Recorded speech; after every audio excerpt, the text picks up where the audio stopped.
ইবলিস তার সিংহাসন গেড়েছে সাগরের উপরে। ইবলিসের সিংহাসন কিসের উপরে? বিশাল বড় সাগর আর মহাসাগরের উপরে ইবলিস শয়তান তার সিংহাসন নিয়ে বসা। প্রতিদিন সকালবেলায় শয়তানগুলোরে মানব রাজ্যে পাঠিয়ে দেয়, যা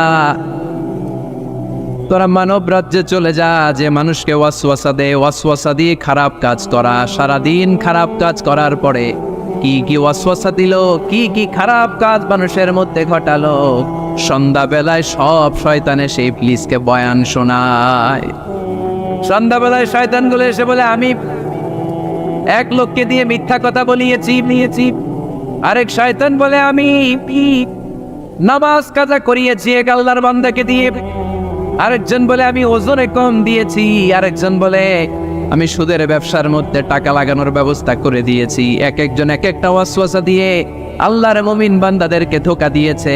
এগুলোর ফিরিস্তি এসে সব শয়তানেরা ইবলিসকে শোনায়, কিন্তু কোনো কথাতে ইবলিসের মন ভরে না। কোন শয়তান এসে বলে, আমি তো এমন মদের আড্ডাখানায় নিয়ে গেছি আল্লাহর বান্দাদেরকে, এগুলো নামাজই পড়ে নাই, খালি মদ খেয়েছে। আবার কিছু শয়তান এসে বলে, আমি ক্যাসিনোতে নিয়ে গেছি, ওখানে খালি জুয়া খেলছে। আবার কিছু শয়তান এসে বলে, আমি বাজারের মধ্যে ফরমালিনের এই ওয়াসওয়াসা ঢুকাই দিছি।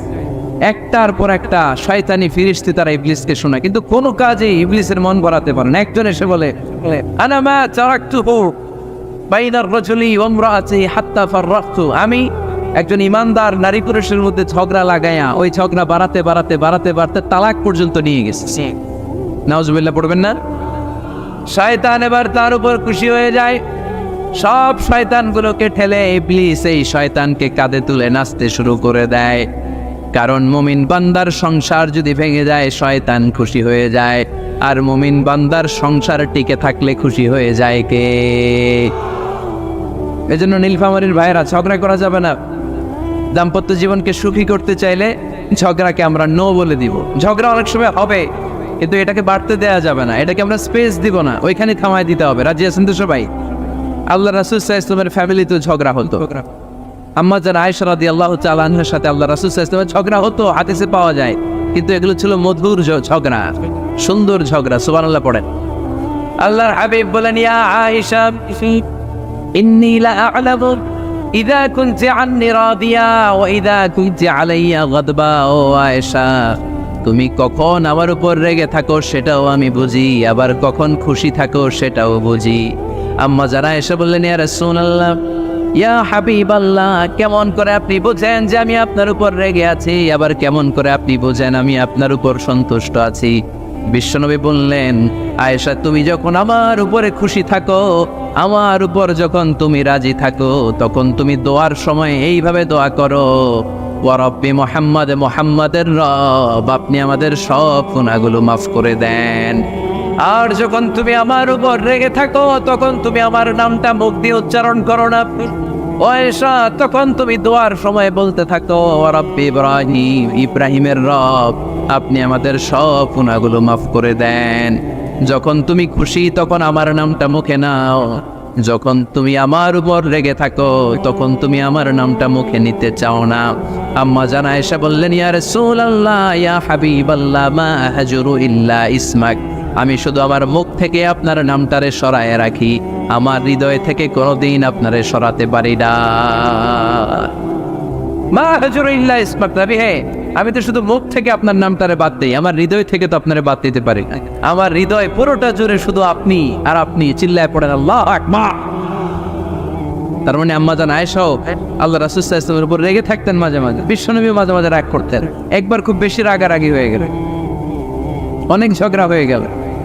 এবার আল্লাহ রাসূল সাল্লাল্লাহু আলাইহি ওয়াসাল্লাম খেয়াল করলেন না, এত ঝগড়া তো করা ঠিক হবে না। তখন আল্লাহর হাবিব সাল্লাল্লাহু আলাইহি ওয়াসাল্লাম বললেন, আয়েশা, চলো মিটমাট করি। কি করি? হ্যাঁ, মিউচুয়াল করি না, মিটমাট। এই যে ঝগড়া লাগলে আবার যে মিলায় দেয়, এটা কি বলেন আপনারা নীলফামারীতে? মিটমাট। আল্লাহ হাবিব সাল্লাল্লাহু আলাইহি ওয়াসাল্লাম বললেন, আয়েশা, চলো আমরা মিটমাট করি, আমরা আর ঝগড়া না করি। আম্মা জান আয়েশা বললেন, ঠিক আছে, চলেন মিটমাট করি। বিশ্বনবী বললেন, ঠিক আছে, একজনকে নিয়ে আসি যে দুইজনের মাঝে মিটমাট করাই দিবে। কারে নিয়ে আন? ওমরে ফারুককে নিয়ে আসি। আম্মা জান আয়েশা বলে, না, ওমরু গলিদ, ওমরের মেজাজ গরম, আমার ভয় লাগে। সুবহানাল্লাহ পড়বেন না? বিশ্বনবী বললেন তাহলে তোমার আব্বারে নিয়ে আসি, কই নিয়ে আসেন, আব্বারে খুব ভালো লাগে। বিশ্বনবী বললেন ঠিক আছে, তোমার কথাই রইল, ওমরকে ডাকবো না, তোমার আব্বা আবু বকরকে নিয়ে আসবো। বিশ্বনবী মিটমাট করার জন্য সাইয়েদনা আবু বকর রাদিয়াল্লাহু তাআলা আনহুকে ডেকে নিয়ে আসলেন। সাইয়েদনা আবু বকর রাদিয়াল্লাহু তাআলা আনহু ঘরে ঢুকলেন। বিশ্বনবী বললেন, আয়েশা, আমার আর তোমার মাঝে কি নিয়ে ঝগড়া হয়েছে? কথাটা কি তুমি বলবা নাকি আমি বলবো? আম্মা জান আয়েশা বলেন, আপনি বলেন, তুমি মিথ্যা বললেন না, যা ঘটছে ওইটাই বললেন। ওলা তাকুলিল্লাহ হাক্কান, যেটা সত্য ওইটাই বলবে, অন্য কিছু বলবেন না। আবু বকর রাদিয়াল্লাহু তাআলা আনহু তো শুনে রেগে মেগে আগুন। কি এত বড় সাহস, বিশ্বনবীর সামনে দাঁড়িয়ে তুমি এভাবে কথা বলো? এই আদব শিক্ষা দিয়েছি তোমাকে আমি। রেগে গেলেন। বিশ্বনবী কি সত্য ছাড়া মিথ্যা কিছু বলবেন? রেগে মেগে চিৎকার করে মেয়ের গালের মধ্যে দিলেন এক চপেটাঘাত, এক থাপ্পড় খেয়ে আম্মা জান আয়েশা উল্টায় পড়লেন। আবার মারার জন্য সাইয়েদনা আবু বকর রাগে গড়গড় করছিলেন, মেয়েরে আবার মারার জন্য উদ্যত হলেন। বিশ্বনবী অবস্থা ভয়ঙ্কর দেখে সাইয়েদনা আবু বকরের সামনে দুই হাত মেলে এইভাবে দাঁড়িয়ে গেলেন। বিশ্বনবীকে যখন আবু বকর রাদিয়াল্লাহু তাআলা আনহু দাঁড়াতে দেখলেন, সাইয়েদনা আবু বকর মুহূর্তের মধ্যে থেমে গেলেন। সুবহানাল্লাহ পড়েন। সাইয়েদনা আবু বকর রাদিয়াল্লাহু তাআলা আনহু ঘর থেকে বের হয়ে গেলেন। এবার বিশ্বনবী আম্মা জান আয়েশার কাছে যেয়ে বলেন, ও আয়েশা, দেখো আমি তোমারে মাইট থেকে বাঁচাইলাম। আমি না থাকলে তোমার বাবা তোমারে আসে শেষ করে ফেলতো, ঠিক কি না? আমি বাঁচাইছি তোমারে। ইয়া আয়েশা কাইফা রাআইতিনি আন খুসতুকি মিনার রাজুল, দেখছো আয়েশা কেমনে বাঁচাইলাম তোমারে? আজকে আমি না থাকলে এমন পিটতে দিতে তোমার বাবা একেবারে খবর হয়ে যায়। আম্মা জান আয়েশা লজ্জায় পড়ে গেলেন, হেসে দিলেন। বিশ্বনবীও হেসে দিলেন। সুবহানাল্লাহ পড়েন।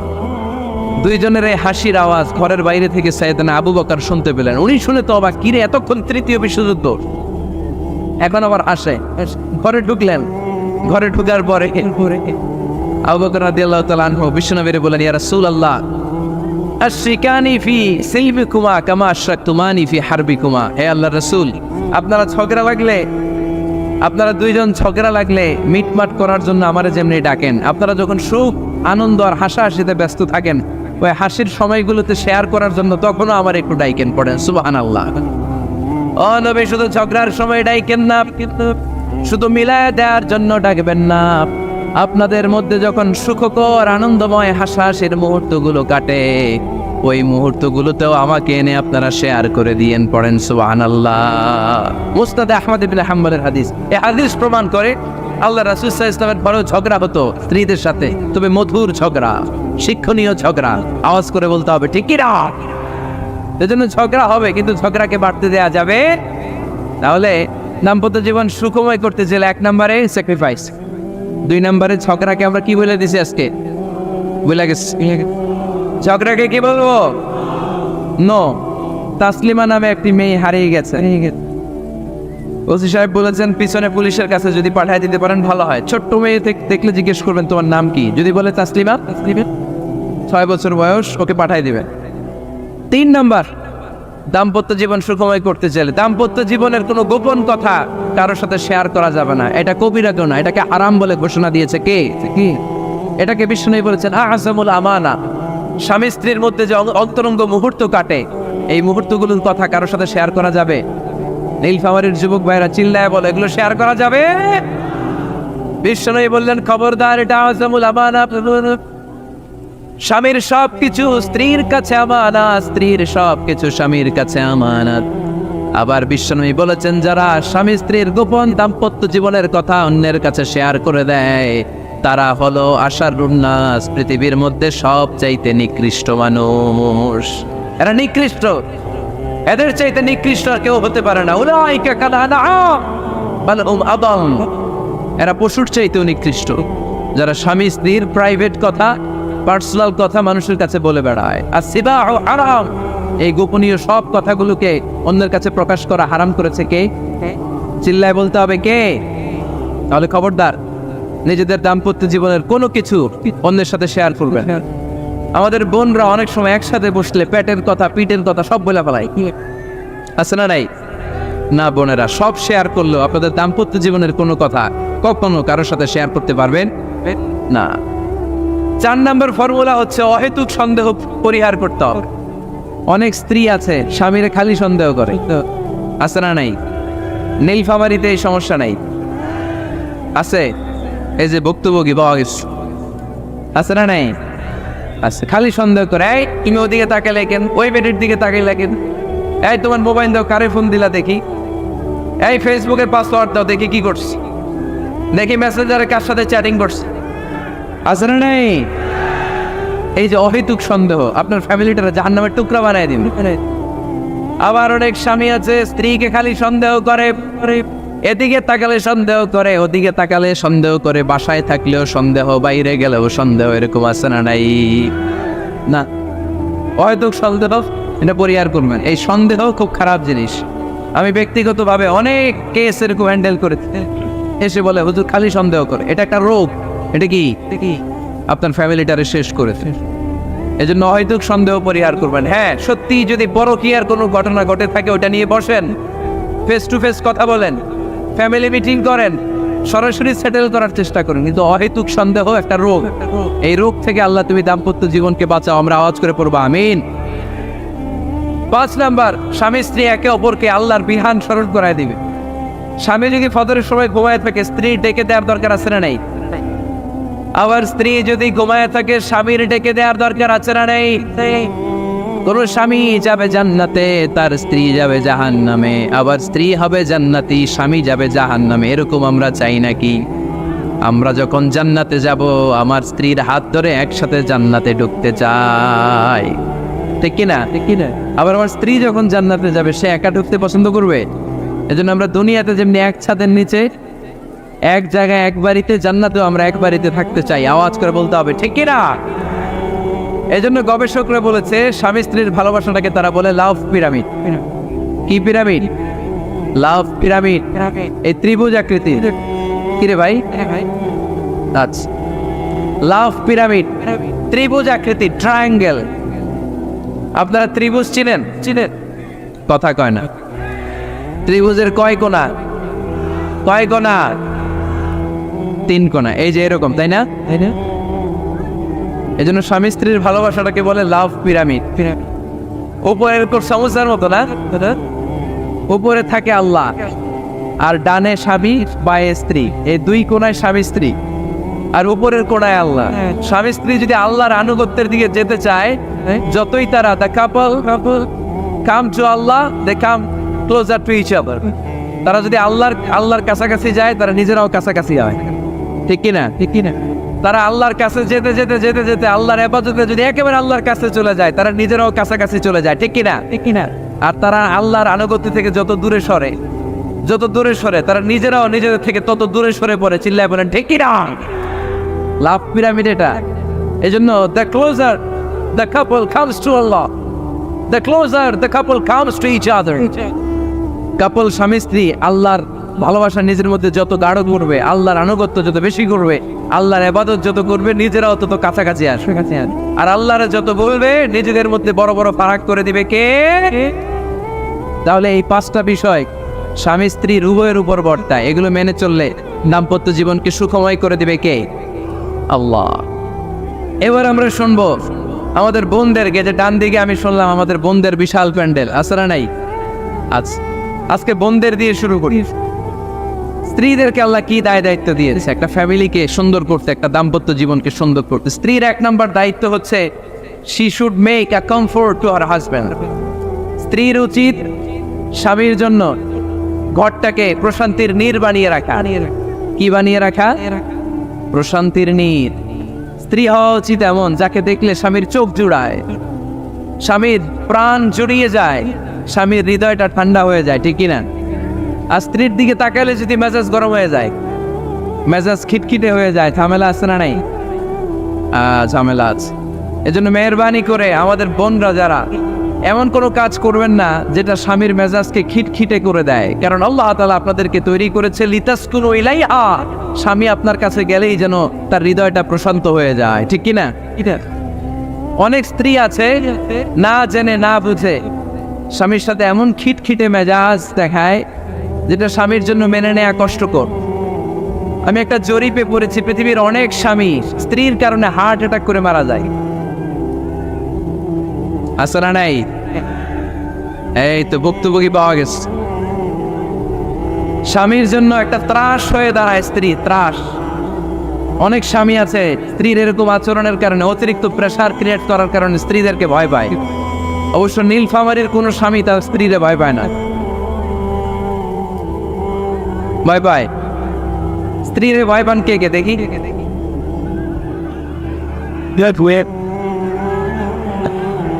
ভয় পান আপনারা? ভয় পান? হ্যাঁ, এক অফিসের বড় সাহেব তার স্ত্রীরে খুব ভয় পায়, প্রচন্ড ভয় পায়। তো সে মনে মনে ভাবলো, দেখি আমার অফিসের যারা স্টাফ আছে, ম্যানেজাররা আছে, এরা কতটুকু ভয় পায়, এরা ভয় পায় কিনা। তো একদিন সকালবেলা অফিসের সব স্টাফগুলোর একসাথে দাঁড় করে বলতেছে, এই আপনারা যারা যারা আপনাদের স্ত্রীদেরকে ভয় পান তারা ডান দিকে যান, আর যারা স্ত্রীকে ভয় পান না এরা বাম দিকে যান। অফিসের সব কর্মচারী ডান দিকে চলে গেছে, সবাই ভয় পায়, একজন শুধু বাম দিকে। বাম দিকে কয়জন ভয় পায় না, আর যারা ভয় পায় এরা ডান দিকে, ডান দিকে সবাই। তো বড় সাহেব ভাবছে, আলহামদুলিল্লাহ আমার অফিসে একজন হইলেও বীর পুরুষ আছে। তো বীর পুরুষের কাছে যেয়ে বলে, ঘটনা কি, আপনি মোটেও ভয় পান না? কয়, স্যার প্রতিদিন অফিস করার জন্য যখন ঘর থেকে বের হয় আমার বউ আমারে বলে দেয়, খবরদার সবাই যেদিকে যায় তুমি কিন্তু ওইদিকে যাইবা না, সবাই যেদিকে যায় তুমি ওইদিকে গেলে খবর আছে। বড় সাহেবকে খবরদার, এটা তো আরো ডরায়, ঠিক কিনা? এজন্য বোনদেরকে বলবো, লিতাসকুনু ইলাইহা, এমন ভাবে আপনি আপনার স্বামীর সামনে নিজেকে প্রেজেন্ট করেন যাকে আপনাকে দেখলে আপনার স্বামীর চোখ জুড়িয়ে যায়, হৃদয়টা প্রশান্ত হয়ে যায়, আপনাকে দেখলেই আপনাকে ভালোবাসতে মনে চায়, ঠিক কিনা? এজন্য রব্বুল আলামিন বলেন, আমি নারীদেরকে তৈরি করেছি লিতাসকুনু ইলাইহা, যেন পুরুষেরা স্ত্রীদের সংস্পর্শ যখন পায় পুরুষদের হৃদয়টারে প্রশান্ত করে দেয় কে? রব্বুল আলামিন বলেছেন, খাদিজার জন্য জান্নাতে আমি এমন একটা ঘর বানিয়েছি যেই ঘরের মধ্যে কোনো বিশৃঙ্খলা নাই। খাদিজার জন্য জান্নাতে এমন একটা প্রাসাদ আমি বানিয়েছি যেই প্রাসাদের মধ্যে কোনো আওয়াজ নাই, কোনো কোলাহল নাই। কুরাইশদের মাঝে যখন দাওয়াত দিতেন সব বিশৃঙ্খলা ঝামেলা গোলমাল শেষ করে রাতের বেলায় যখন খাদিজার ঘরে বিশ্বনবী ঢুকতেন, বিশ্বনবীর হৃদয়টারে প্রশান্ত করে দিত কে? আম্মাজান খাদিজা বিশ্বনবী সাল্লাল্লাহু আলাইহি ওয়াসাল্লামের জন্য এমন ঘর উপহার দিয়েছেন যেই ঘরে বিশ্বনবী আসলে বিশ্বনবীর হৃদয়টা ঠান্ডা হয়ে যেত। সুবহানাল্লাহ পড়েন। অনেক স্ত্রী আছে স্বামী ঘরে ঢুকলেই ঘরে আটা নাই, রুটি নাই, চাল নাই, ডাল নাই, এটা লাগবে ওইটা লাগবে, ওখানে যেতে হবে, একটার পর একটা ফিরিস্তি বলে বেড়ায়, আছে না নাই? না, এটা করবেন না। আপনার কি লাগবে এই সব দায় দায়িত্ব আল্লাহ তাআলা স্বামীকে দিয়েছে, স্বামীকে জানাবেন, তবে ধীরে সুস্থে ধীরে সুস্থে স্বামীর জন্য ঘরটাকে এমন করে রাখতে হবে যেন ঘরে ঢুকলেই স্বামীর হৃদয়টারে প্রশান্ত করে দেয় কে? এজন্য স্ত্রীর প্রথম দায়িত্ব ঘরটারে প্রশান্তির নীড় বানানো। এখানে কি আবার কি এখানে মারামারি দুই দল নাকি?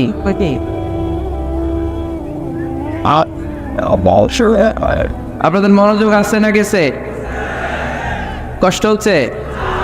হ্যাঁ, অনেক রাত হয়ে গেছে তো, প্রায় 10:30। হ্যাঁ,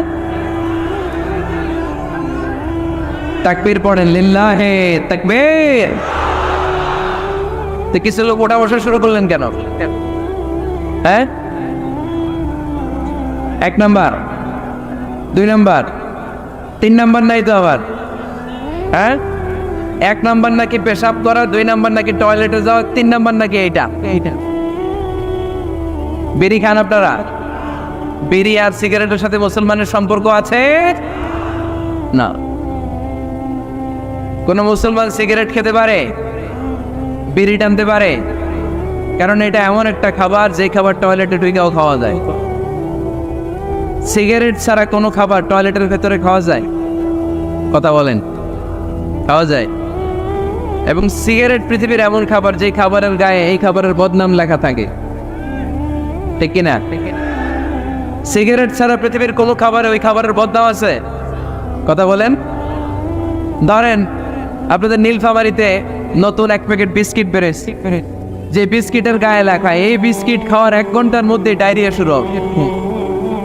ওটা খাইবেন কে কে? খাবেন আপনারা? কি বলবেন দোকানদারে, তোর বিস্কিট তুই খা, তোর ডায়রিয়া হোক, ঠিক কিনা?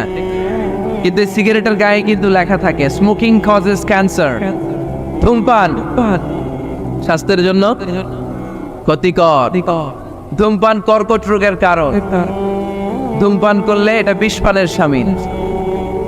এই সিগারেট এটা তৈরি হয় তামাক পাতা থেকে, টোবাকো প্ল্যান্ট। এই তামাক পাতা চাষ হয় নাকি নীলফামারীতে? হ্যাঁ, বাংলাদেশে সবচেয়ে বেশি, সবচেয়ে বেশি নীলফামারীর কোন থানায়? সদরে, শহর অঞ্চলে। আচ্ছা, এই তামাক পাতার চারদিকে বেড়া দেওয়া লাগে না, জানেন? কারণ ছাগলও মুখ দেয় না। তো যেটা ছাগলে খায় না ওটা মানুষ খাইতে পারে? আওয়াজ করে বলেন। তাহলে ঝগড়ারে যেমনি আজকে আমরা নো বলে দিলাম, এই সিগারেট, এই মাদক, এগুলাকে আজকের প্রোগ্রাম থেকে আমরা নো বলে দিব। পারা যাবে? মাদককে আমরা নো বলে দিলাম। আওয়াজ করে বলেন, মাদক আর সিগারেটকে কি বললাম? নো। আল্লাহ তুমি বুঝার তৌফিক দান করো, আমরা পড়ি আমিন। একটা সুখী দাম্পত্য জীবনের জন্য স্ত্রীর 2 নাম্বার দায়িত্ব হচ্ছে স্বামীকে ইন্সপায়ার করা, স্বামীকে সাহস যোগানো, পিছন থেকে ড্রাইভিং পুশের মতো কাজ করা। কারণ স্বামীকে যখন স্ত্রী সাহস যোগায়, স্বামীর সাহস বেড়ে যায়, ঠিক কিনা? আল্লাহর হাবিব সাল্লাল্লাহু আলাইহি ওয়াসাল্লামের কাছে কোরআনের আয়াত নাযিল হলো, ইকরা বিসমি রাব্বিকাল্লাযী খালাক, খালাকাল ইনসানা মিন আলাক, ইকরা ওয়া রাব্বুকাল আকরাম الذي علم بالقلم علم الإنسان ما لم يعلم। পড়েন আল্লাহু আকবার। সূরাতুল আলাকের 5 আয়াত হেরা গুহায় যখন নাজিল হয়ে গেল, বিশ্বনবী সাইয়েদনা জিবরাইলকে নিজ আকৃতিতে দেখলেন। পা থেকে মাথা পর্যন্ত দেখে বিশ্বনবী ভয় পেয়ে গেলেন। বিশ্বনবী সাল্লাল্লাহু আলাইহি ওয়াসাল্লাম জীবনে দুইবার সাইয়েদনা জিবরাইল আলাইহিস সালামকে ওনার আসল আকৃতিতে দেখেছিল। আওয়াজ করে বলতে হবে, কয়বার? এক হচ্ছে মেরাজ রজনীতে সিদরাতুল মুনতাহায়, 2 হচ্ছে প্রথম যখন কোরআনের আয়াত নাজিল হয়, বিষ্ণু ইসা ইসলাম দেখলেন বিশাল একজন ব্যক্তি, পাটা হচ্ছে হেরা গুহায় আর মাথাটা হচ্ছে আকাশের উপরে। এই বিশাল একটা লোক, সে কোরআনের 5 আয়াত নিয়ে এসেছে সূরাতুল আলাক, আর বলতে শুরু করেছে, ইয়া মুহাম্মদ ইকরা, আপনি পড়ুন, আপনি পড়ুন, আপনি পড়ুন।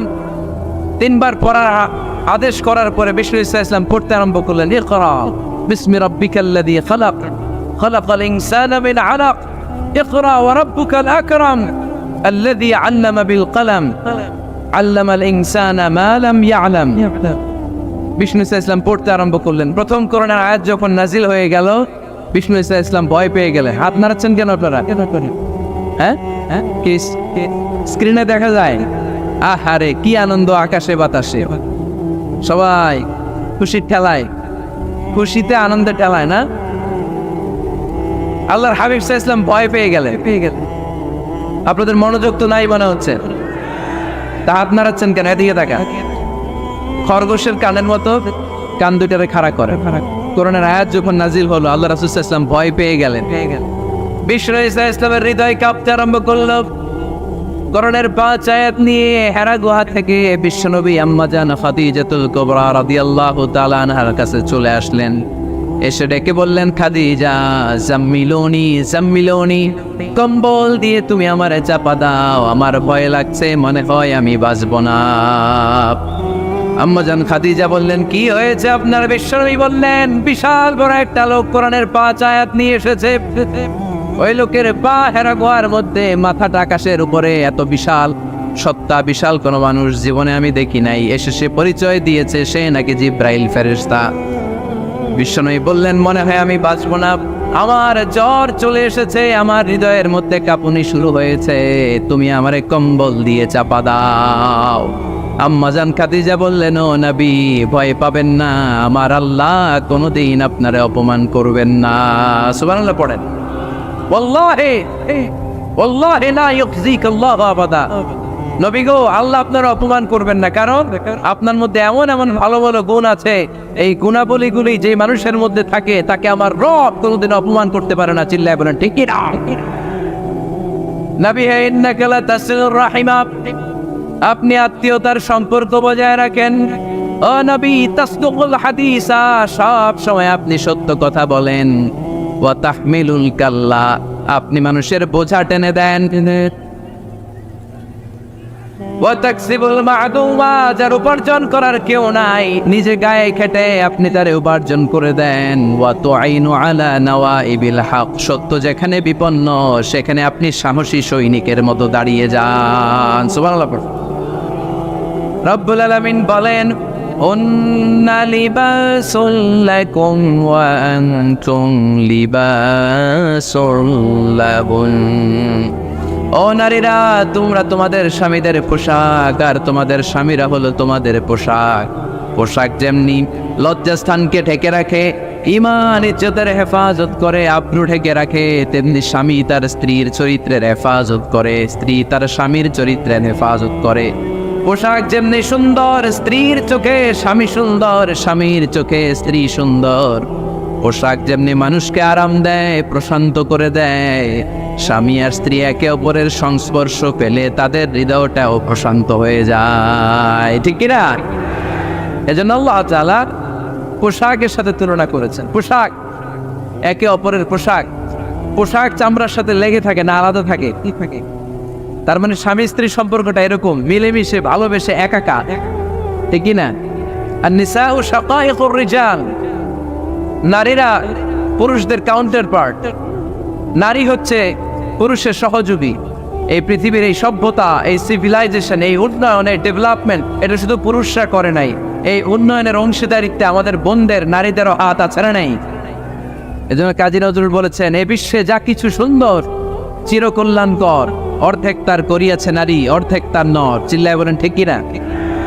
এজন্য এই মহাবিশ্বের এই সভ্যতায় আপনাদের যেমনি অবদান, আমাদের বোনদের অবদান আছে না নাই? স্বামী স্ত্রী এই দুজন মিলে এই বিশ্ব সভ্যতা তৈরি হয়েছে। এজন্য দুজনের মধ্যে সম্পর্ক হবে পোশাকের মতো। পোশাক যেমনি দেহের সাথে লেগে থাকে, স্বামী স্ত্রীর মধ্যে এরকম সুসম্পর্কের দরকার আছে না নাই? আচ্ছা, আজকে আমরা জানার চেষ্টা করব কি করে স্বামী আর স্ত্রীর মধ্যে এই সুসম্পর্ক বাড়ানো যায়, ইনক্রিজ করা যায়। কি করে আমাদের মধ্যে মারামারি, কাটাকাটি, ঝগড়া, ডিভোর্স এই রেটটা কমানো যায়, এ ব্যাপারে আমাদের জানার দরকার আছে না নাই? ইসলামী শরিয়া স্বামী স্ত্রী প্রত্যেককে ইন্ডিভিজুয়ালি আলাদা আলাদা কিছু দায়িত্ব দিয়েছে। স্বামীকে কিছু দায়িত্ব দিয়েছে, আবার স্ত্রীকে কিছু দায়িত্ব দিয়েছে, আবার উভয়কে কিছু দায়িত্ব দিয়েছে। আমরা শুরুতে স্বামী স্ত্রীর উভয়কে আল্লাহ তাআলা কি দায়িত্ব দিয়েছে এটা জানবো। তারপরে স্ত্রীদেরকে আল্লাহ তাআলা কি দায়িত্ব দিয়েছেন সেটা জানবো। সবশেষে স্বামীদেরকে আল্লাহ তাআলা কি দায়িত্ব দিয়েছে সেটা জানবো। এই দায়িত্বগুলো পালন করার মধ্য দিয়ে দাম্পত্য জীবনকে সুখময় করে দিবে কে? আল্লাহ। শুরুতে আমরা জানবো দ্য কালেকটিভ রেসপন্সিবিলিটি, যৌথ দায় দায়িত্ব কি আছে স্বামী আর স্ত্রীর, কেমন করে দাম্পত্য জীবনকে সুখময়, শান্তিময় করতে হয়। একটা দাম্পত্য জীবন কলহমুক্ত করতে চাইলে, সুখময় করতে চাইলে সর্বপ্রথম স্বামী স্ত্রীর যেটা খেয়াল রাখতে হবে সেটা হচ্ছে স্বামী স্ত্রীর উভয়ের স্যাক্রিফাইসের মানসিকতা থাকা লাগবে। স্যাক্রিফাইস, আওয়াজ করে আমার সাথে সাথে বলেন স্যাক্রিফাইস। এই স্যাক্রিফাইস ছাড়া দাম্পত্য জীবন টিকবে? দুইজনেই যদি ঝগড়া করে, দুইজনেই যদি রেগে যায়, ঝামেলা আসে না নাই? স্বামী রেগে গেলে স্ত্রীকে থেমে যেতে হয়, আবার স্ত্রী রেগে গেলে স্বামীকে থেমে যেতে হয়। স্বামীও যদি রেগে যায়, স্ত্রীও যদি রেগে যায়, তাহলে তৃতীয় বিশ্বযুদ্ধ বেঁধে যাবে, ঠিক কিনা? এই জন্য রেগে গেলেন তো হেরে গেলেন, রাগা যাবে না। স্বামী যদি রেগে যায়, স্ত্রী থেমে যেতে হবে। স্ত্রী যদি রেগে যায়, স্বামী থেমে যেতে হবে। এটাই দাম্পত্য জীবনের সুখ আর সমৃদ্ধির মূল ফর্মুলা। স্যাক্রিফাইস করতে হবে। এর কারণ আপনি যদি দোষ খুঁজতে শুরু করেন, দোষ ছাড়া পৃথিবীতে মানুষ নাই, ঠিক কিনা? No one is perfect in this world. এই পৃথিবীতে কেউই পারফেক্ট না। আপনি যে আপনার স্ত্রীর দোষ খোঁজেন, আপনারও দোষ আছে না নাই? আবার ভাবি যদি আপনার খালি দোষ খোঁজে, ভাবিরও দোষ আছে না নাই? না, এজন্য দোষ খুঁজবেন না, স্যাক্রিফাইস করেন, একটু মানিয়ে নিন। দাম্পত্য জীবনটা এরকমই, একটু ছাড় দিতে হয়, একটু মানিয়ে নিতে হয়। দাম্পত্য জীবনে কখনো মন খারাপ, কখনো মন ভালো, কখনো রোদ, কখনো বৃষ্টি, এই নিয়েই দাম্পত্য জীবন, ঠিক কিনা? তাহলে দাম্পত্য জীবনে যদি আমরা সুখ পেতে চাই, সকল নবদম্পতিকে বলবো একটু ছাড় দেওয়ার মানসিকতা বিল্ড আপ করেন, একটু মানিয়ে নেন, একটু ছাড় দেন, একটু মিলেমিশে চলেন। এক স্যাক্রিফাইস আমাদের জীবনটারে, আমাদের দাম্পত্য জীবনটাকে একটা জান্নাতি দাম্পত্য জীবন বানায় দিবে, ঠিক কিনা? দাম্পত্য জীবনকে সুখী করার 2 নাম্বার ফর্মুলা হচ্ছে ঝগড়া করা যাবে না। আপনারা ঝগড়া করেন নাকি? হ্যাঁ, বউয়ের সাথে ঝগড়া করেন না এরকম বিবাহিত পুরুষ কে কে আছেন দেখি এখানে? হাত তুলছে অনেকে। বিশ্বাস হয় আপনাদের? হ্যাঁ, অনেক ঝগড়া।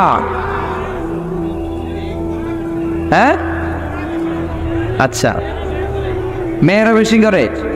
না না, এই মহিলা প্যান্ডেল আছে এদিকে, এদেরকে জিজ্ঞেস করলে বলবে সব দোষ আপনাদের, আর আপনারা দোষ দিচ্ছেন এদের। তো ঝগড়া করবেন না মেহরবানি করে, সম্মানিত ভাইরা, ঝগড়া করবেন না। কারণ এই ঝগড়া থেকে, সামান্য ঝগড়া থেকে অনেক সময় বিচ্ছেদের দিকে চলে যায় সম্পর্ক।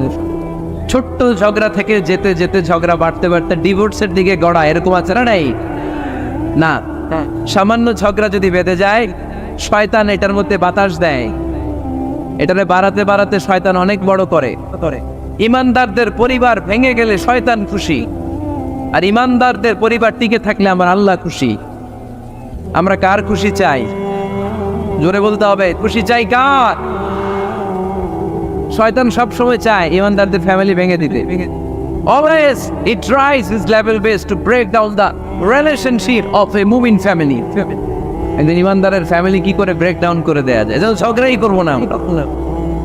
আপনি ঝগড়া করলে ভাবি যেন ঠান্ডা থাকে, ভাবি ঝগড়া শুরু করলে আপনি ঠান্ডা থাকবেন। ঝগড়া করা যাবে না, কিন্তু ঝগড়া হয়ে যায় ফ্যামিলিতে, এটাকে চেক দিতে হবে। ঝগড়া নিয়ে অনেক মজার মজার গল্প আছে। একটা গল্প দিয়ে আজকে শুরু করি। এক লোক মাহফিল শেষ করে 11টার দিকে বাসায় ফিরেছে। তো বাসায় ঢুকার আগে তার ওয়াইফকে ফোন দিয়েছে। ফোন দিয়ে বলতেছে, এই মাহফিল শেষ, আমি কিন্তু বাসায় চলে আসতেছি, শুরু করার আগে তাড়াতাড়ি দরজাটা খোলো। তো স্ত্রী আবার রাতের খাবার স্বামীকে ছাড়া খায় না। তো স্ত্রী দরজা খুলে দাঁড়ায় আছে, স্বামী বেচারা আসছে। আসার পরে স্ত্রীকে বলতেছে, এই শুরু করার আগে রাতের খাবার দিয়ে দাও, খেয়ে নেই। তো স্বামী ওয়াশরুম থেকে ফ্রেশ ট্রেশ হয়ে আসছে, স্ত্রী বেচারিও ডাইনিং টেবিলে খাবার দিয়েছে।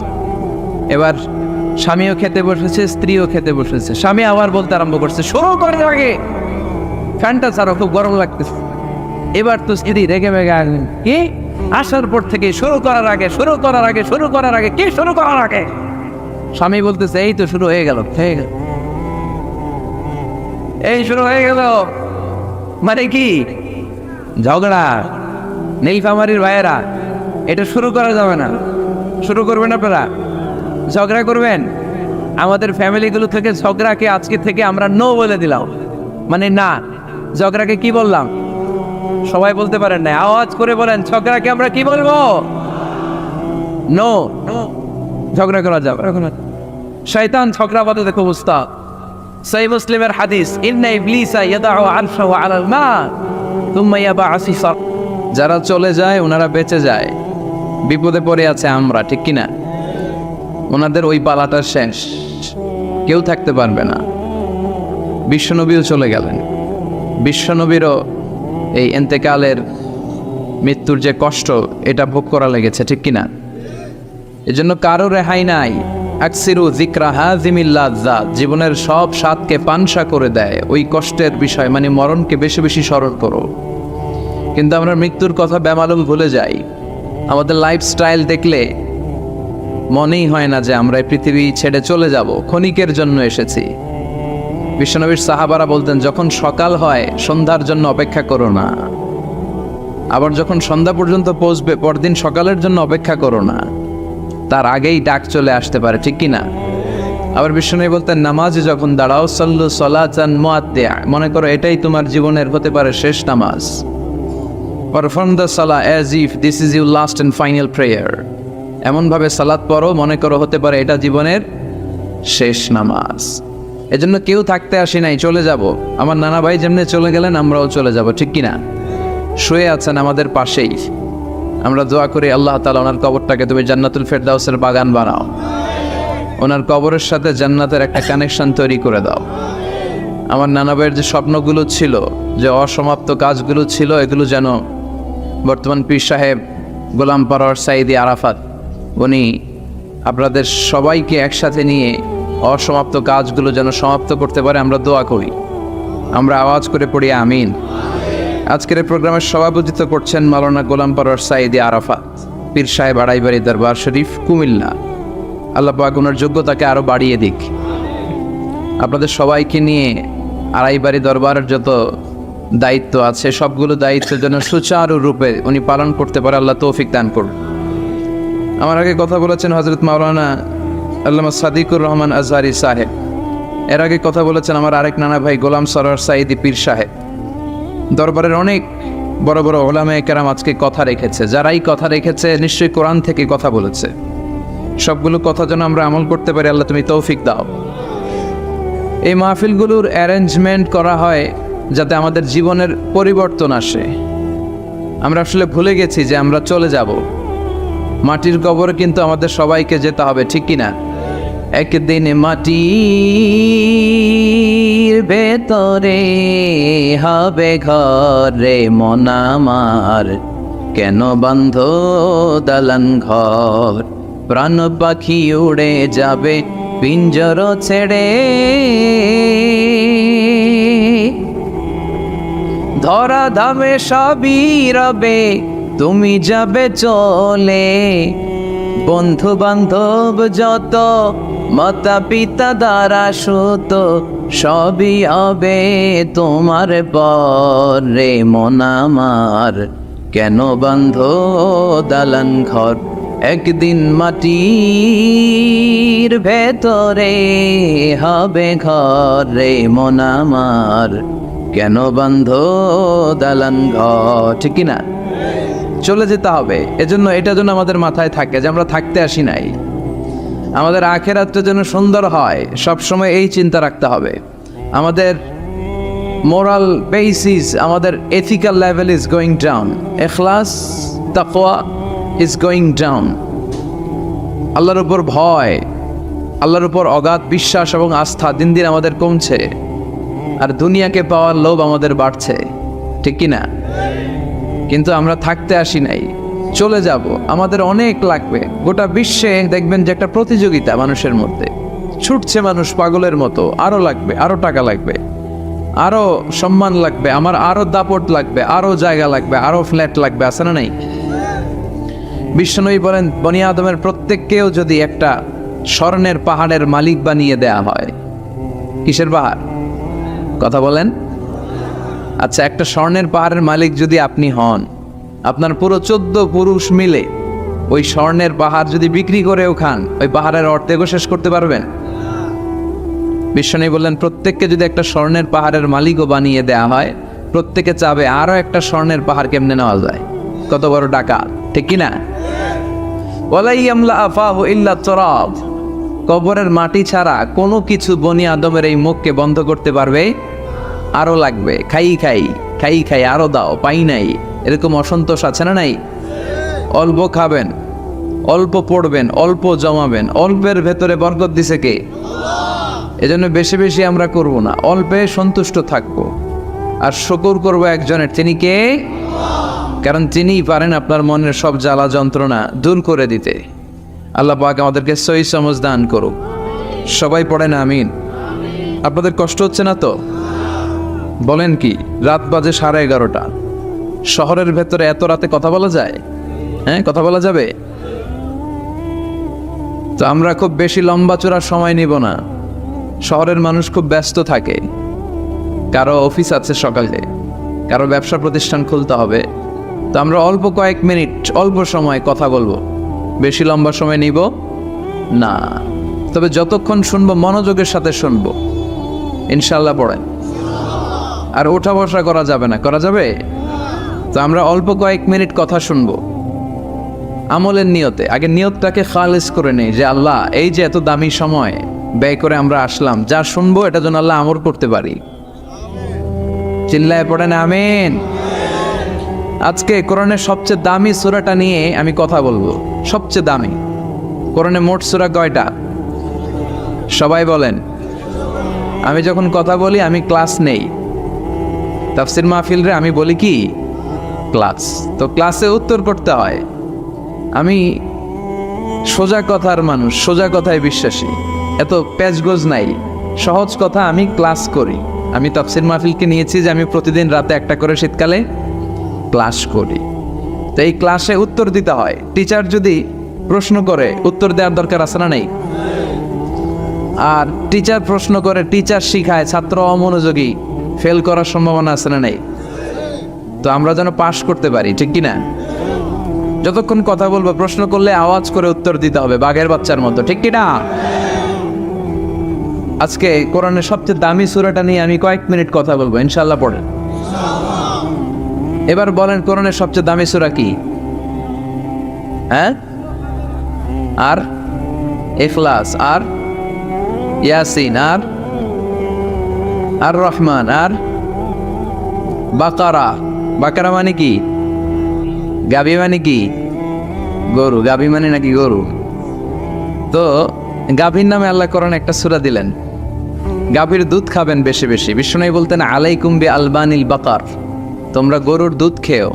ফাইন্নাহা তুরাম্মু মিনাল আশজার, কেননা গরুর দুধ এটা ঘাস পাতার নির্যাস। গরু কি খায়? ঘাস খায়। আবার বিষ্ণু বলতেন গরুর গোশত খায়ও কম, দুধ খায়ও বেশি, কেননা ফাইন্না ফি লাবানিহা শিফা, গরুর দুধে আছে শিফা, ও ফি লাহমিহা দা, আর গোশতে আছে রোগ। এখন অনেক ডাক্তারের সিরিয়াল দিতে গেলে ডাক্তার বলে লাল গোশত যারা খায় এরা যেন আমার সিরিয়াল না নেয়, কারণ আমি যতই ওষুধ দিব কোনো কাজ করবে না। Red meat is strictly prohibited for my patient, আমার রোগীর জন্য লাল মাংস খাওয়া নিষিদ্ধ। গরুর গোশতের ভেতরে আছে রোগ, কোলেস্টেরল বেশি। খেয়াল রাখবেন, যেই প্রাণীর পা বেশি ওই প্রাণীর গোশতের ভেতরে কোলেস্টেরল বেশি। মাছের পা আছে?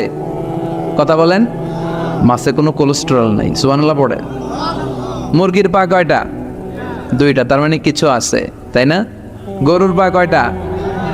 তার মানে কোলেস্টেরলের পরিমাণ বেশি না কম? এবার বলেন চিংড়ি মাছের পা কয়টা? কয় হুজুর হিসাব নাই। তাহলে কোলেস্টেরলেরও হিসাব নাই। এগুলো কম কম খেতে হবে, ঠিক কি না? তো এজন্য দুধ খেতে হবে বেশি। জান্নাতে যারা যাবে আল্লাহ তাআলা জান্নাতীদের জন্য 4টা শারাবান তাহুরা রাখবেন। ওয়াসাকাহুম রাব্বুহুম শারাবান মাসালুল জান্নাতিল্লাতী ওয়াইদাল মুত্তাকুনা ফিহা আনহারুম মিন মাইন গায়রি আসিন ওয়া আনহারুম মিন লাবানিন লাম ইয়াতাগায়্যার তা'মুহু وأنهار من خمر لذة للشاربين وأنهار من عسل مصفى سبحان الله। জান্নাতে যারা ঢুকবে জান্নাতীদের গলায় যেন কোনো তৃষ্ণা না লাগে, এজন্য আল্লাহ তাআলা জান্নাতের ভেতরে 4 ধরনের শারাবান তাহুরার ঝর্ণা রাখবেন। কয় ধরনের? 1 নাম্বার হচ্ছে মিনারেল ওয়াটারের ঝর্ণা। মিনারেল ওয়াটার খান আপনারা? কোনটা খান? মাম খান, কেউ ফ্রেশ খায়। আর অ্যাকুয়াফিনা, আর কি খান? স্পা। আর কিনলে, এটা সবচেয়ে ভালো, এটার মধ্যে ঝামেলা কম, এটা টেস্ট করে জানা গিয়েছে। কিনলে খাবেন কোকা-কোলা কোম্পানির, এটা ভালো পানি। কিনলে সবচেয়ে purified water ever in Bangladesh. বাংলাদেশে পাওয়া পরীক্ষিত সবচাইতে বিশুদ্ধ পানি হচ্ছে কিনলে। তো একজনকে মার্কেটিং করে দিতেছে হুজুরে। ভালো জিনিসের প্রশংসা করতে হয়, ঠিক কি না? তো জান্নাতে যারা যাবে তাদের জন্য আল্লাহ তাআলা 4 ধরনের শারাবান তাহুরা রাখবে। সুবহানাল্লাহ কইবেন না?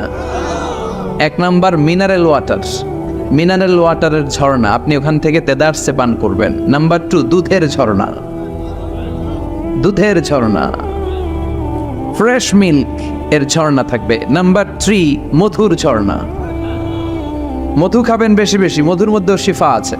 এই কোরআনে 2টা জিনিসের ক্ষেত্রে আল্লাহ উল্লেখ করেছেন শেফা। এক হচ্ছে কোরআন, কোরআনটা নিজেই শেফা, সুবহানাল্লাহ। আর হচ্ছে মধু, মধুর ভিতরে শেফা আছে না নাই? আছে। তো বিশুদ্ধ পানির ঝর্ণা, দুধের ঝর্ণা, মধুর ঝর্ণা, আরেকটা থাকবে মদের ঝর্ণা। সুবহানাল্লাহ বাড়িতে গিয়ে বললেন, দুনিয়াতে মদ খাওয়া হারাম করছে কে? আর ওই আল্লাহ জান্নাতে আপনাদেরকে মদ খাওয়াবে। বোতলের মদও আছে, এটার নাম রাহিকুম মাখতুম, সিল্ড ওয়াইন। মিজাজুহা কাফুরা, কর্পূরের ফ্লেভার থাকবে। মিজাজুহু মিন তাসনিম, তাসনিমের ফ্লেভার থাকবে। মিজাজুহা জানজাবিলা, জিঞ্জার ফ্লেভার, আদার ফ্লেভার থাকবে। সুবহানাল্লাহ পড়েন। কিন্তু ওই মদ খেলে মুখে দুর্গন্ধ হবে না, মাথায় মাতলামি আসবে না। আল্লাহু আকবার। কারণ ওই মদটা জান্নাতের যে সুন্দর সুন্দর সুঘ্রাণওয়ালা গাছ আছে, ফুল আছে, ওই ফুলের নির্যাস থেকে আল্লাহ বানাবেন। সুবহানাল্লাহ পড়েন। এজন্য এই 4 ধরনের সুপেয় পানি আল্লাহ তাআলা জান্নাতীদের জন্য রাখবেন। এর চেয়ে দামি একটা পানি রাখবেন, ওইটার নাম হচ্ছে আল কাউসার। কি নাম? পড়েন, ইন্না আ'তাইনাকাল কাউসার ফাসাল্লি লিরাব্বিকা ওয়ানহার ইন্না শানিআকা হুয়াল আবতার। সুবহানাল্লাহ। কাউসারের একটা ঝর্ণা থাকবে। এই কাউসারের পানি আহলা মিনাল আসাল, হাউজে কাউসারের পানি মধুর চেয়েও মিষ্টি। আবিয়াদু মিনাল লাবান, দুধের চেয়েও সাদা। আবরাদু মিনাস সালজ, বরফের চেয়েও ঠান্ডা। এক ঢোক যে খাবে চিরকালের জন্য তৃষ্ণা মিটে যাবে। এই সবগুলো যেন আল্লাহ আমরা পান করতে পারি। আরো জোরে পড়েন আমিন। জান্নাত এমন জায়গা, যে জায়গায় শুধু শান্তি আর শান্তি। জান্নাতে অশান্তি আছে? মারামারি, কাটাকাটি, কিলাকিলি, হরতাল, টেনশন, ব্যারাম আছে কি? আরাম। জান্নাতে আছে কি? নাই কি? ব্যারাম। আরামের জায়গা, কোনো টেনশন নাই। জান্নাতের ভিতরে রোদ নাই, বৃষ্টি নাই, ভূমিকম্প আছে? দুনিয়াতে ভূমিকম্পের টেনশন হয় না? বন্যা আছে জান্নাতে? পুলিশের দৌড়ানি, র্যাবের দৌড়ানি আছে? বাড়ি ভাড়ার টেনশন, বিদ্যুৎ বিল, গ্যাসের বিল, গমে ধরে না আমাদের, ঠিক কি না? জান্নাতে কোনো টেনশন না। জান্নাত হচ্ছে আরামের জায়গা। আপনারা যারা যাবেন জান্নাতে 60 হাত লম্বা হয়ে ঢুকবেন। আহলুল জান্নাতে জুরদা ওয়া মুরদা, জান্নাতীরা হবে পশমবিহীন। এই যে দুনিয়াতে দাড়ি রাখা ওয়াজিব বা সুন্নাতে মুআক্কাদা, কিন্তু জান্নাতীদের গালে কোনো দাড়ি থাকবে না, মোজ থাকবে না, গায়ে পশম থাকবে না। আবনাউ সালাসিন ওয়া সালাসিন, সব জান্নাতি পুরুষরা হবে 33 বছরের তাগড়া যুবক। আল্লাহ এখানে যেমনি আমরা একত্রিত হলাম, তোমার জান্নাতেও যেন আমরা একত্রিত হতে পারি, তুমি তৌফিক দাও। আর জোরে পড়েন আমিন। এতগুলো কথা কোত্থেকে এসেছে জানেন? জিজ্ঞেস করেছিলাম সবচেয়ে দামি সূরা কোনটা? একজন বলছে বাকারা। বাকারা মানে গাভী, গাভী থেকে দুধ, দুধ থেকে জান্নাত। সুবহানাল্লাহ পড়েন। কোরআনের কথা শেষ হতে চায় না, ইন্টার রিলেটেড, তাই না? একটার সাথে আরেকটা মিলে থাকে। খেয়াল রাখবেন, আল্লাহর কথা রাসূলের কথায় কোনো ফাঁক ফোকর নাই, আছে? এজন্য এই দুইজনের কথাই আমরা মানব। বিদায় হজের ভাষণে বিশ্বনবী বলেছিলেন, লাকাদ তারাকতু ফীকুম আমরাইন লান তাদিল্লু মা তামাসসাকতুম বিহিমা কিতাবাল্লাহ ওয়া সুন্নাত রাসূলি। আমি তো চলে যাব, রেখে যাব দুটো জিনিস, যদি দুটো জিনিসকে মেনে চলো কখনো বিভ্রান্ত হবে না। একটা হচ্ছে আল্লাহর কিতাব, আর একটা হচ্ছে বিশ্বনবীর সুন্নাত। এই দুইটা আমরা আঁকড়ে ধরবো। রাজি আছেন তো? পৃথিবী যেদিকে যাক, আমি থাকবো দুইটা নিয়ে, ইনশাআল্লাহ। পড়েন, কোরআনের সবচেয়ে দামি সূরা কোনটা বলেন? ফাতিহা। কিছু বলতেছে ফাতিহা, পিছনের ভাইরা কি বলবেন? হ্যাঁ, ইয়াসিন। আর আচ্ছা এবার বলেন, আমি সহজ করে দিই, বলেন কোন সূরা না পড়লে নামাজ হয় না? এবার ক্লু পাইছে, এবার ক্লু পেয়েছে। এই সূরা ছাড়া নামাজ হয় না। আমি যদি পড়াই হবে না, এই মসজিদের ইমাম সাহেব পড়াইলে হবে না, কিন্তু বাইতুল মুকাররমের খতিব পড়াইলে আবার হবে। হবে না? শাইখ আব্দুর রহমান সুদাইস পড়ালে তো হবেই। খাইছে কত বড় মুফতি দেখছেন, ফতোয়া দিয়ে দিচ্ছে জি না, আসলেই হবে না। কারণ এটা এমন সূরা, এই সূরা না পড়লে নামাজ হয় না। বিশ্বনবী বুখারীর বর্ণনায় বলেছেন, আ'যামুস সুওয়ার ফিল কোরআন, কোরআনের সবচেয়ে দামি সূরা। এটা আমার বানানো কথা না, সবচেয়ে দামি সূরা। এই সূরার মতো সূরা কোরআনে তো নাই, তাওরাতের ভেতরেও নাই। ইনজিলের ভেতরেও নাই, জাবুরের ভেতরেও নাই। 60টা মাত্র আয়াত। কয়টা? কার কার মুখস্থ নাই হাত তোলেন। সূরা ফাতিহা মুখস্থ নাই কার কার হাত তোলেন। হিন্দু ভাই নাই কেউ? আমাদের অনেক মাহফিলে হিন্দুরা আসে, হিন্দুদেরও মুখস্থ। সুবহানাল্লাহ কইবেন না?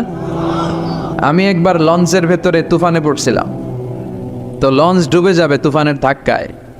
তো দেখলাম লঞ্চের ভেতরে শুধু মুসলমানরাই জিকির করে না, হিন্দুরাও জিকির করে। তুফান থেমে যায়, জিকিরও থেমে যায়। কত বড় ডাকাত! তুফান শুরু, জিকিরও। সবার মুখে এক চিৎকার, বাঁচাও। আমি বললাম কে বাঁচাবে? হুজুর আমনে। ভাবছে আমি দোয়া কালাম বললে বেঁচে যাবে, তো আমি বললাম আমি যে বাঁচাবো, আমারে বাঁচাবে কি? মনে রাখবেন, কেউ বাঁচাতে পারে না, একজন ছাড়া। চিৎকার করে বলতে হবে তিনি কে। কোরআনের সবচেয়ে দামি সূরার নাম সবাই বলেন। এই সূরাতুল ফাতিহার মাত্র 7টা আয়াত। কয়টা আয়াত? এই 7টা আয়াত নিয়ে কয়েক মিনিট একটু আল্লাহর রাস্তায় কুরবানি করা যাবে না? কান দুইটা খরগোশের মতো খাড়া করে, খরগোশ কান খাড়া করে শোনে, এজন্য খুব পিন ড্রপ সাইলেন্ট, পিন পতন নীরবতাও খরগোশ কান দিয়ে শুনতে পায়। এই সূরাটা হচ্ছে আউয়ালু সূরা নাযালা কামিলান মিনাল কোরআন, কোরআনের সর্বপ্রথম নাজিল হওয়া পূর্ণাঙ্গ সূরা। এই সূরার আগে কোন সূরা পূর্ণাঙ্গ একসাথে নাজিল হয় নাই। কোন সূরার 5 আয়াত, 10 আয়াত, 20 আয়াত। আপনারা যে এখন সুন্দর কোরআন দেখতেছেন, বিশ্বনবীর সময় কি এই কোরআন ছিল? না। 23 বছরের লম্বা জিন্দিগিতে বিশ্বনবীর কাছে এই কোরআন নাজিল হয়েছে। পরবর্তীতে এটার কম্পাইলেশন করা হয়েছে, scripture, holy scripture, the Quran, whereof there is no doubt, no suspicion in it, and a guidance to those who are muttaqin. এটা এমন বই যেটাতে আল্লাহ কোনো ভুল রাখে নাই, মুত্তাকিনদের জন্য এটা পথ নির্দেশিকা হিসেবে আল্লাহ পাঠিয়েছে। পড়েন সুবহানাল্লাহ। তো সূরাতুল ফাতিহার আগে অনেক সূরা নাজিল হয়েছে, কিন্তু একটু একটু করে, পুরোটা একসাথে না। এই সূরাটা পুরোটা একসাথে সর্বপ্রথম নাজিল হয়েছে। এজন্য এই সূরাটারে আবার বলে ফাতিহাতুল কিতাব, মানে preface of the book, introductory সূরা। কোরআনটা খুললেই সর্বপ্রথম আপনার নজরে যে সূরাটা পড়বে, সূরাটার নাম সবাই বলেন সূরাতুল ফাতিহা। আবার বিশ্বনবী এটাকে বলেছেন কোরআনের মা। কি বলেছেন? চমৎকার একটা ইনফরমেশন না? মনে রাখতে হবে। তাহলে কোরআনের মায়ের নাম কি? মনে থাকবে? বলেন তো, সকল পৃথিবীর সব শহরের জনপদের মায়ের নাম কি? মাক্কাতুল মুকাররমা। তেমনি কোরআন আল কারীমের মায়ের নাম হচ্ছে সূরাতু আল ফাতিহা। এরপরে বিশ্বনবী বলেছেন এই সূরাটা হচ্ছে সূরাতুল ওয়াফিয়া, অখণ্ড সূরা। এই সূরাকে খণ্ড খণ্ড করে পড়া যায় না। কেউ প্রথম রাকাতে সূরাতুল ফাতিহার অর্ধেক, দ্বিতীয় রাকাতে বাকি অর্ধেক যে পড়ছে হইছে। কিন্তু কেউ প্রথম রাকাতে সূরা আর রহমানের 10 আয়াত, পরের রাকাতে বাকি 10 আয়াত। কোনো সমস্যা আছে? সমস্যা নাই। তার মানে এই সূরার নাম সূরাতুল ওয়াফিয়া, অখণ্ড সূরা। মানে এই সূরাকে খণ্ড খণ্ড করে পড়া যায় না, পড়লে পুরোটাই পড়তে হয়। সুবহানাল্লাহ পড়েন। আবার এই সূরার আরেকটা নাম হচ্ছে সূরাতুদ দুআ, দোয়ার সূরা। কিসের সূরা? কেমন করে আল্লাহর কাছে প্রার্থনা করতে হয়, দোয়া করতে হয়, ফরিয়াদ করতে হয়, সে কথা এই সূরার ভেতরে আছে না নাই? কারণ এই সূরাতে আমরা প্রতিদিন একটা দোয়া করি, ইহদিনাস সিরাতাল, মানে কি? আল্লাহ আমাকে সরল সঠিক পথ দেখাও। আমাদেরকে পথ দেখায় কে? চিল্লায় বলেন। আমি যদি কোনো দিন পথে ভুলে যাই, হাত ছানি দিয়ে কাছে নিও, মমতার বন্ধনে আমায় বেঁধে সব ভুল ক্ষমা করে দিও। আমি যদি কোনো দিন পথে ভুলে যাই, হাত ছানি দিয়ে কাছে নিও, মমতার বন্ধনে আমায় বেঁধে সব ভুল ক্ষমা করে দিও। পড়ে না আমি। আমরা যদি পথ ভুলে যাই, আমাদের পথ দেখায় কে? এজন্য এই সূরাটার নাম সূরাতুদ দুআ, প্রার্থনার সূরা। কেমন করে আল্লাহর কাছে প্রার্থনা করতে হয় এই সূরার ভেতরে আছে না নাই? এরপরে এই সূরার নাম হচ্ছে সূরাতুস সালাহ, নামাজের সূরা। কিসের সূরা? সব সূরা ছাড়া নামাজ হয়, সূরাতুল ফাতিহা ছাড়া নামাজ হয়? বিশ্বনবী বললেন লা সালাতা লিমান লাম ইয়াকরা বিফাতিহাতিল কিতাব। যে সূরা ফাতিহা তার নামাজে পড়ে না, তার নামাজ আল্লাহর দরবারে কবুল হয় না। এরপরে বিষ্ণু বলেছেন এই সূরার নাম সূরাতুশ শিফা। সূরাতুশ শিফা, শেফার সূরা, আরোগ্য লাভ করার সূরা। অসুস্থ ব্যক্তির গায়ে এই সূরা পড়ে ফু দিলে সুস্থ করবে কে? বিশ্বাস হয়? বিশ্বাস হইতে হবে, ঈমান থাকতে হবে। ঈমান যদি পাক্কা হয় তাইলে কাজ করবে, তা না হইলে কাজ করবে না। অনেকে বলে হুজুর আমি তো কত সূরা ফাতিহা পড়ে ফু দিলাম, কই আমার পেটে ব্যথা তো ভালো হয় না। যেটা কইছে তুই একটা ডাকাত, ঠিক কি না? ওর ঈমান নাই, ওর ঈমানে ঝামেলা। ফু দেওয়ার মধ্যে বেশ কম আছে না নাই? কিছু লোক আছে সারাদিন ফু দিলে মোমবাতি নিবে না, আর কিছু লোক আছে ফু দিলে পানিতে আগুন ধরে যায়।